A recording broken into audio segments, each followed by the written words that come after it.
And so this week is all about getting the appointment. The listings that we have sold, have pending, and have in our pipeline, they are all tied to, in some fashion, divorce, death, or downsizing.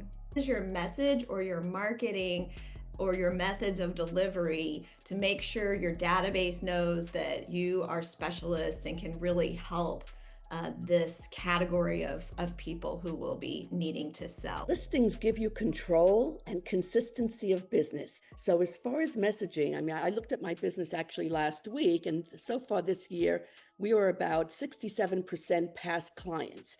So yes, it's being in touch with your past clients. So when their life changes, you want to be the person that's going to guide them into staging and hold their hand, because you're going to be the person at the end of the day that's going to get the listing. Well, if this is all about getting the appointment, if that's what we're talking about this week, we have to make sure that we have conversations that are converting our leads into appointments. And I think that when you have a hesitant seller, it's not because they don't want to move.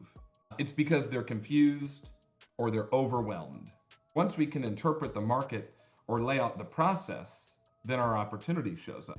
And I wrote down what I think are 5 key stats that we should interpret for them. First, month supply. That's the key indicator. Number 2, price reductions. Days on market. List to sell price ratio. And then pendings versus active. You want to follow up, but you don't want to be pushy. So how do we follow up and stay in a flow with somebody without being pushy? Take out their pen and write the word pushy down and scribble it out and change it to pulley.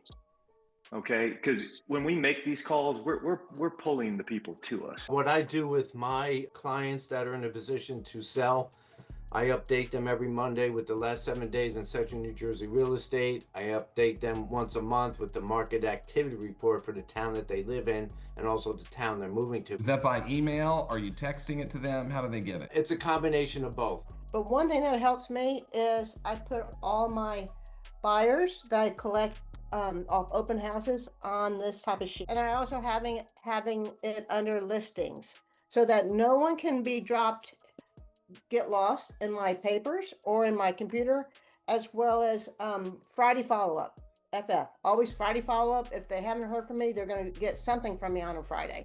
When you schedule that appointment, what happens between when you schedule it and when you go? Are you sending them something? How are you utilizing that time to get them prepared? I order brown folders from Amazon, and in there I put the seller guide, I put my resume, a little handwritten note saying I can't wait to meet them.